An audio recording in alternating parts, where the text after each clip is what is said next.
All right, we're live.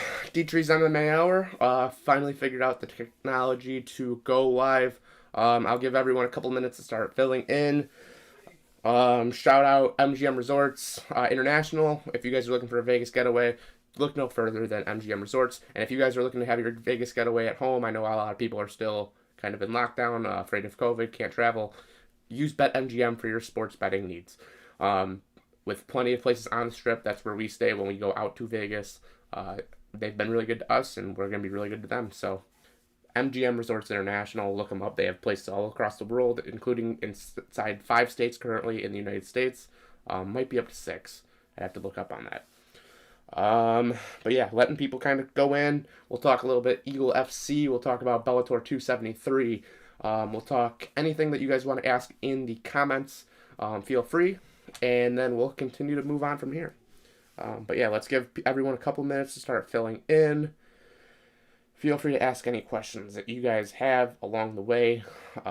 We'll also be doing a live stream tonight with Herlash, watching Bellator 273. You'll see live reactions similar to what I did yesterday with Eagle FC, kind of doing a little bit of breakdown, but we'll kind of get this thing going.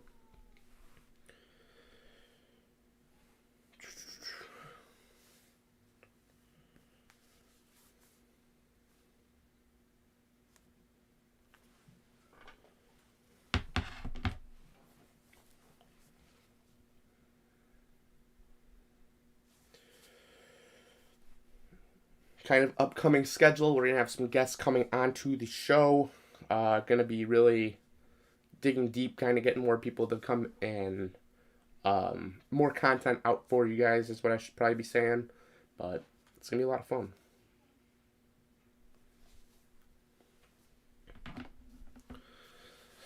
So while people fill in, if you guys have any questions about Eagle FC last night, Eagle FC was the first U.S. debut of the new Khabib Nurmagomedov promotion. It was okay. The fights were good. Commentary wasn't great. Jen Sturger did a good job. She was probably the star of the show. It was honestly off to a really rocky start until Kamaru Usman decided to step behind the desk. Kamaru Usman was the best reporter. However, the issue is that he's not a full-time reporter with Eagle FC. We'll be talking a lot more about that on the Ground and Pound podcast. But, I mean, it was a rough start, if I'm being real honest. But, hey, you gotta start somewhere. Might as well start here. Letting more people fill in. We're up to 2 people, so feel free to ask any questions that you guys might have. Kind of going to go through some bets that I have. I already tweeted one of them out. It's called the Matt Weeble special. Shout out Matt Weeble, first round management company. Represents our friend Big Tuna, as well as hopeful guest of the show, Jaleel Willis. Really cool guys over there. A lot of Southerners. He kind of gets that region. I know he's Bryce Mitchell's manager, so maybe we'll try to work that in eventually down the road. But a lot of good things to look forward to from first round management and these boys. We'll kind of do a breakdown of some of the fights. But talking about Rashad Evans last night, Rashad Evans didn't look as special as I would have hoped he would have looked. I'm hoping this was a one and done type situation. However, it doesn't sound like that was his plan. He might be fighting again in Eagle FC, which is kind of weird because they still don't have rankings or any champions. So, kind of a weird situation there. Eagle FC selection number 4 is going on. It's similar to the Dana White Contender Series. However, this one's in Russia. So, it's been going on since, I believe, 9 a.m. Central Time. So, it's kind of coming to an end already. I was starting to watch a little bit of it this morning. The fights weren't as quality. However, that's to be expected with a bunch of prospects. So, we'll see. I'm sure we'll see a bunch of these names in the future in Eagle FC as long as the company continues to run. I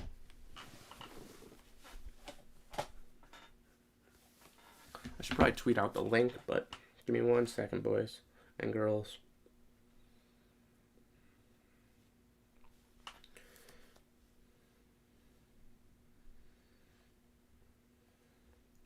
Yeah, if you guys have any questions, feel free to just start throwing them in the chat. I'll be addressing all of them.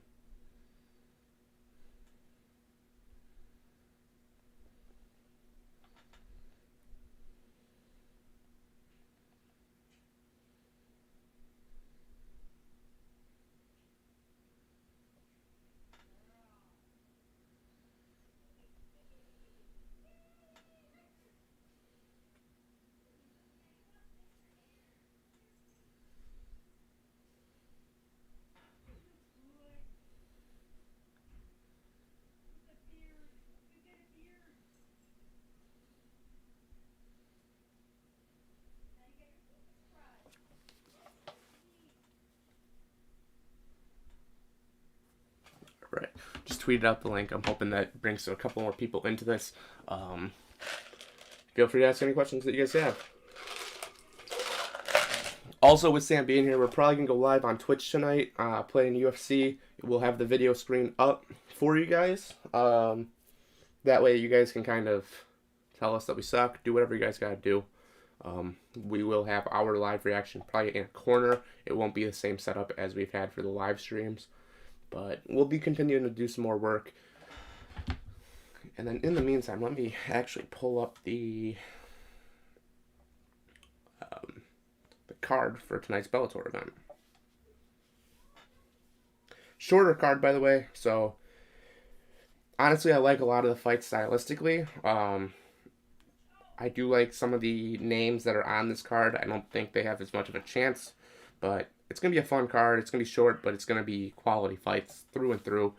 I'm not sure if they've released the incorrect order on the website, because I can't imagine that Ben Parrish and Sullivan Coley are the first fights of the night. However, they do have the least amount of experience, so it could be. But it also seems like two future stars of the promotion, so I would be surprised if it's not a normal, it's not the featured prelim.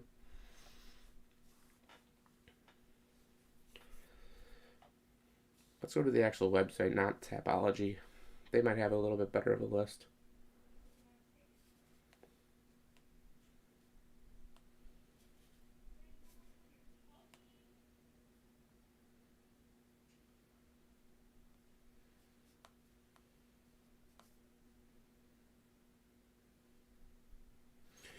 Yeah, so this the Bellator website showing Sullivan Coley and Ben Parrish being the third fight of the night, which, I mean, whatever. Should be probably higher up because our boy Ben Parrish is going to be a star in this promotion. Could be ranked after this fight, especially if he gets it done pretty quickly. But also, I don't think they have Ben Parrish's record right, which is a little weird on Bellator's website. They have him at 4-1. I believe he is 5-1 inside his professional career, so that's a little strange. But kind of going through the fights, I'll kind of start previewing them now. Sullivan Coley versus Ben Parrish will be the first fight that we cover. Sullivan Coley gets the job done pretty quickly. Ben Parrish, we haven't seen as much tape on him. Obviously, we know him a little bit better just because we've interviewed him a few times. It's going to be a quick fight, so don't blink. Don't blink too much, I should say. I have a feeling this fight might be over in the first minute, and either one of them could win. Ben Parrish is the underdog, but I did see his odds went down, I believe 100 points over the course of the week, according to multiple sports books. So we used BetMGM. I believe he was at 165 plus 165 as early as this morning when I tweeted out a pick. But Ben Parrish 5-1. Website says 4-1 for whatever reason against Sullivan Coley, who's 2-0. We haven't seen much on him either, but he does have a couple amateur losses. So we'll see how that ends up going. Sullivan Coley does live in Arizona. That should be worth mentioning. This fight is in Phoenix. So this is in his backyard. So I'm a big believer that sleeping in your own bed obviously is going to give you a little bit of an advantage opposed to some of these Airbnbs and hotels that the other fighters are staying in. So Sullivan Coley does get a slight advantage there. However, experience and age and everything that comes with it, I would give it to Ben Parrish. He's able to kind of hide his skills a little bit better up until the fight night. When I was on the Bellator pre-fight press conference, that was something that I did ask Sully about. He said that he wasn't going to be changing up his game plan based on what Ben Parrish was able to see. He's just going to live and react, which I actually don't agree with being the right strategy for this type of fight. I think that you need to go in there knowing what you're doing. I think Ben actually is going to have a better camp prepared, or his camp prepared him a little bit better. Obviously, Sullivan Coley was in the gym with Ryan Bader every day. The question would then be, how much was Ryan Bader using him to get ready for the title fight and not actually teaching him? Could be a pretty big advantage for Ben, especially knowing that he's probably trying to replicate Ryan Bader. I think you have a chance of possibly knowing what he's going to be doing. So I do like Ben in this fight. I think that he's going to get the job done. 6'1", 6 foot, Both weighed in right at 205, basically, so no big advantage there. But yeah, Ben, we're cheering for him for sure. I know we're not supposed to be really cheering for anyone because we are media members, but that's my thought on it. Next fight that I do want to talk about, Dalton Rasta versus Dwayne Johnson, not The Rock. This is Duane Johnson. Both pretty early on in their career, 6-2, 5-0. Both 185, 6 foot, so not much of a difference there. Dalton came into the press conference pretty well dressed, looked like a stand-up guy. I think that he is going to continue his undefeated run. I'm not adding him to a parlay. I might just bet him straight up. Let me check to see what the odds are on that, actually. That might be worth noting. But I do like this fight a lot on paper for Dalton Rasta. I think he's been handling himself pretty well throughout the week. Based on everything that we've been able to analyze, I think that he's ready for this opportunity. I don't see much going wrong for him. BetMGM, if you guys are in one of the many legal gambling states that BetMGM is supported, please go and download their app. We will have a promo code coming up soon, so that way we can get a little bit extra money back. I also didn't realize college basketball started. Yeah, Dalton Rasta minus 800. So maybe not betting him straight up. Maybe I will just add him to the parlay a little bit. Seems like a pretty easy bet on that part.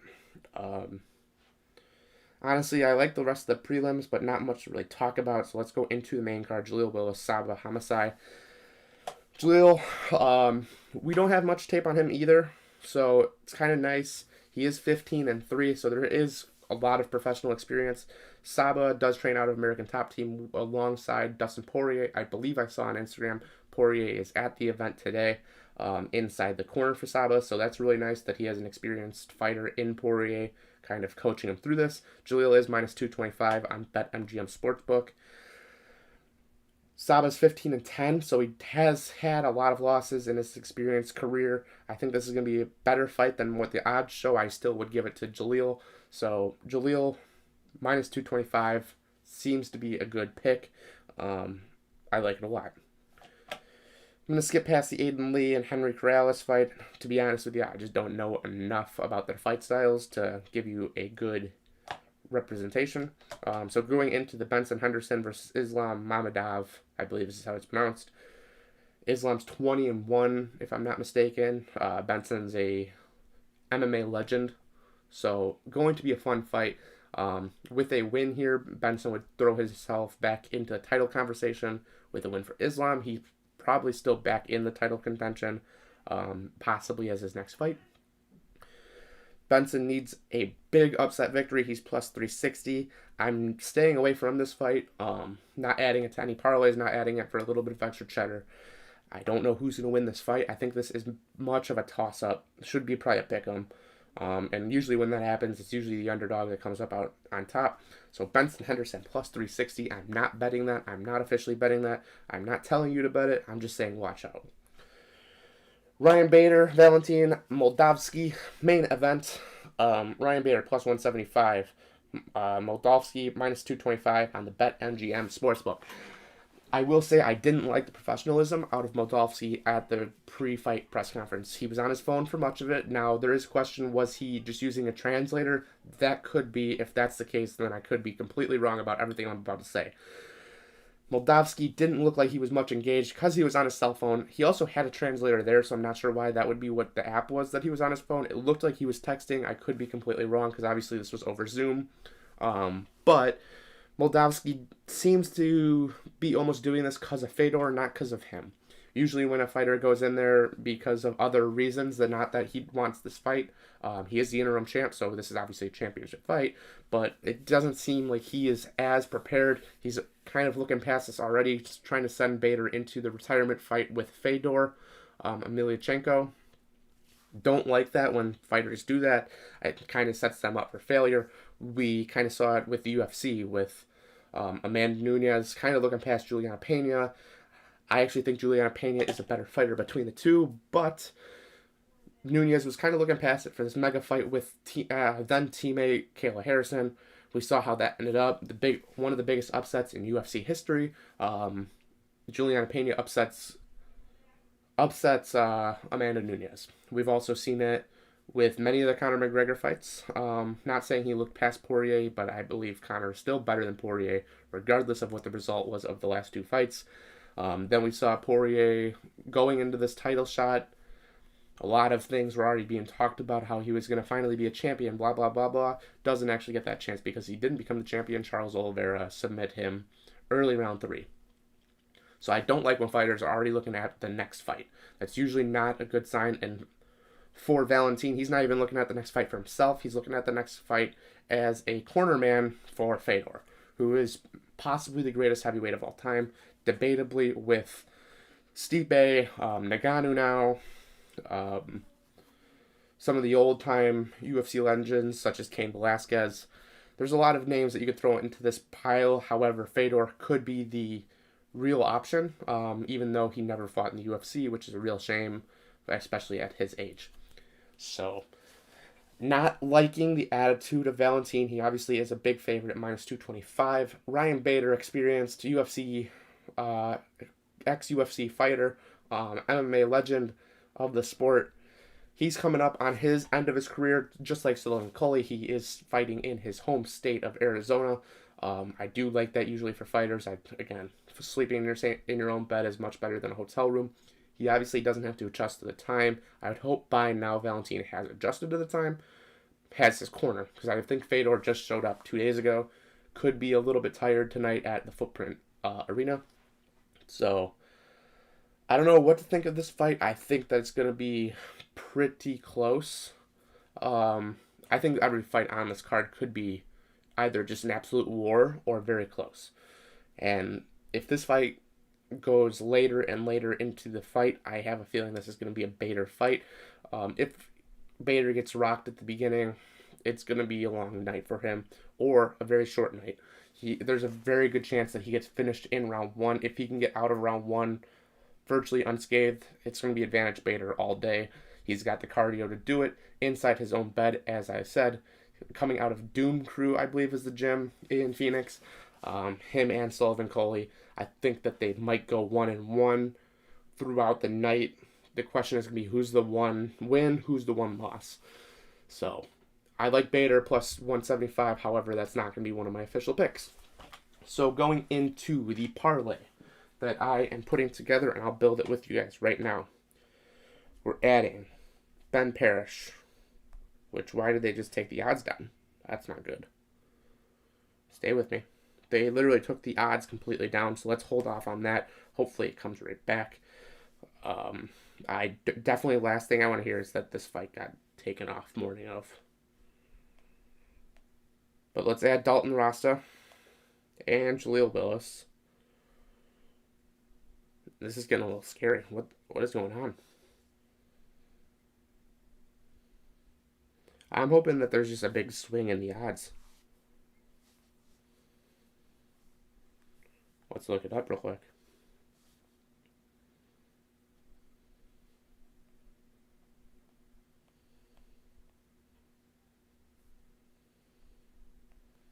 While I look this up, big shout out to the JDJ Foundation, something that Ben is pretty close to, anti-bullying. Check out our Instagram at WOC Maine. We put up a little video along with Ben, kind of explaining what it is, where you can go, and what this entire organization does. So check out Winners Only Club. It's going to be a little bit down it was posted about 2 weeks ago, so you'll have to go down a little bit, but hopefully you guys can at least share it. Obviously, the more eyes we get on the JDJ Foundation, the better.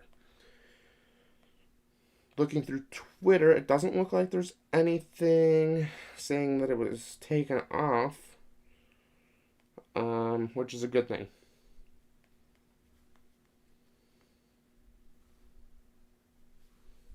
Also, as soon as you look up Twitter, a lot of people are saying like crazy that Bader's a dog in this fight.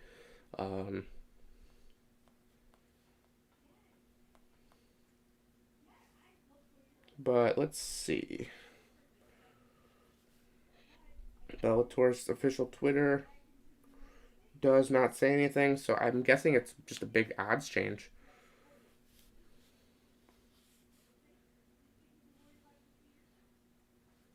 I'm not sure why that's not on the in the book.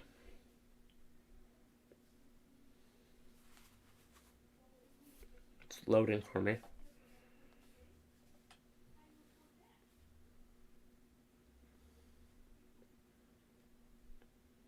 MMA.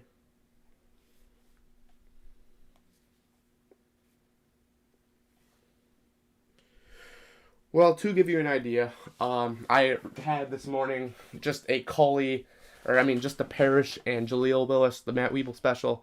It was coming out to plus 268. I'm guessing with the Dalton Rasta, we're probably looking at plus 280, plus 290, because it is such a big favorite. So $100 could win you an extra 290, paying out 390. I do like that a lot. Bet responsibly. If you know someone that has a gambling issue or you are affected by someone with a gambling issue, please call 1-800-GAMBLER. Obviously, I'm not telling you to do that just because you gamble, but if you feel that this is affecting your day-to-day life, please look up your state's gambling addiction website. I believe 1-800-GAMBLER will tell you what website to go to if that's all you're looking for. So it is a toll-free number, so you guys can just call, get some advice.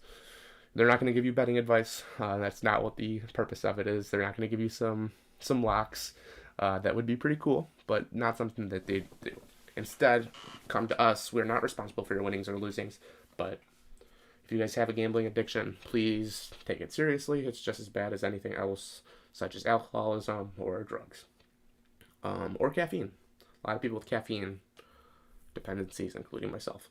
So, if you guys have any questions, you guys can feel free to ask. I'll probably stay on here for another 8 minutes or so, kind of making this a 30-minute stream, but we're not getting too many views on this one. But again, I'm putting these numbers here so that way at the end of 2022 we can look back at this and say, wow, this is where we came from, because I expect this number to be in hundreds at least on every single one of these episodes by the end of the year.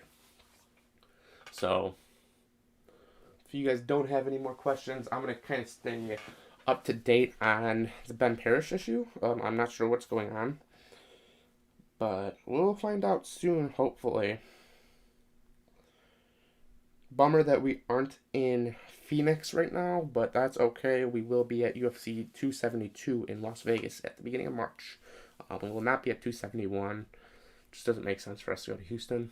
Plus, the card is good, not great. But there's no chance we're missing a Colby Covington Jorge Masvidal fight. Just no question in mind. Okay, if they don't have it on there, let me see if one of these other books maybe does.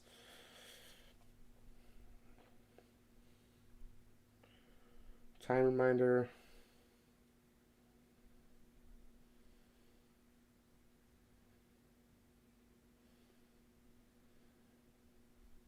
Crazy that I don't even see Bellator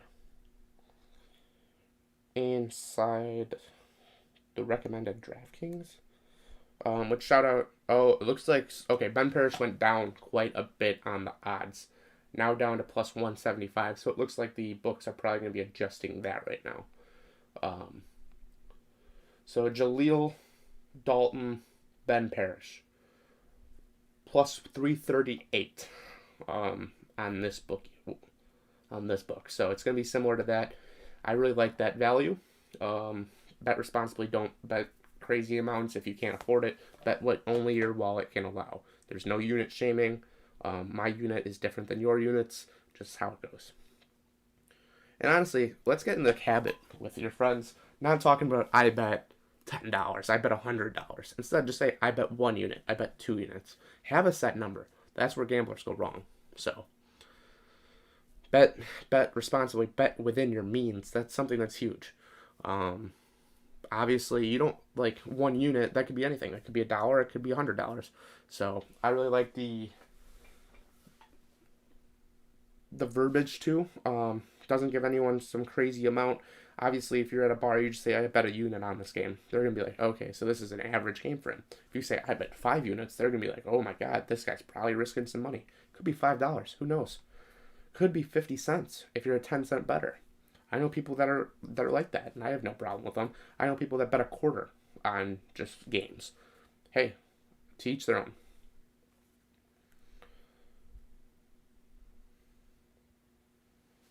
But yeah, staying on here, plus 338. So if you guys want that pick, again, it's Jaleel Willis, Ben Parrish, and Dalton Rasta. So, not the main event. I probably will put half a unit on Bader. I'm going to probably just start sitting down a little bit, kind of betting a little bit less, just because we're getting into baseball season. Baseball can be very tolling on the bank account. A lot of things happen. March Madness will be a little bit crazier of an event for us. March, my unit will probably go up. I also love March Madness, by the way, so we'll be doing a lot of live streams with live reactions for that as well.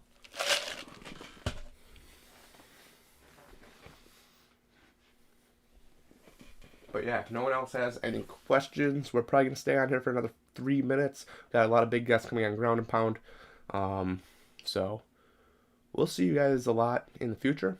If you guys look out for about 3 o'clock maybe. Let me check to see where Herlash is at.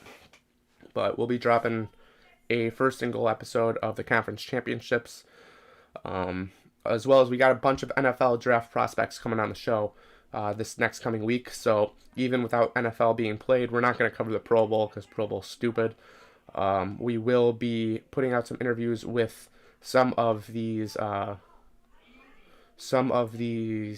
draft prospects that will be coming up very soon here. Herlash hasn't even left his place. It's about 3 hours away, so expect the episode right around 4 o'clock or so. So 2 more minutes or so. Anyone got any questions? If you guys like what you see, please donate to our PayPal account. winnersonlyclubofficial@gmail.com is the username. I'll put a part on the website so you guys can just donate directly to us. We'll also allow Bitcoin donation. I know that's kind of the popular thing to do. I've been a big believer in Bitcoin for a couple of years now. It's been pretty good to me. So yeah, Bitcoin's a big part of the future, boys and girls. We saw Nagano get paid in it last event. It was actually at a very, very low price, which opposed to what it was in previous weeks. It's now been rising. So that 300K that I believe he put in to Bitcoin is probably worth somewhere in the 380K now. So he's probably made 80K already in just the week. So not saying he's going to do that every single week, because this is obviously just like the stock market. It's going to go up, it's going to go down. But I have a feeling it's going to go up quite a bit, especially during Super Bowl when they put the ads up. I'm sure there's going to be a couple crypto commercials because these companies are booming. We just saw the Staples Center get renamed to the Crypto.com Arena. I have a feeling that we're going to be seeing a lot more athletes start getting paid in crypto. So we'll be putting out a link as well, hopefully for Crypto.com, that will allow you guys sign-ups. So I'll put out another Crypto.com actually link in the description as soon as this video is over. That way you guys can sign up and get a free $25 when you guys sign up. So shout out to our friends MGM Resorts International. You guys are the real MVPs. We love you guys. We'll be staying with you guys in March. Definitely in Vegas, possibly in Detroit or Mississippi if we are betting March Madness games. I think that's going to be a fun little trip for the guys.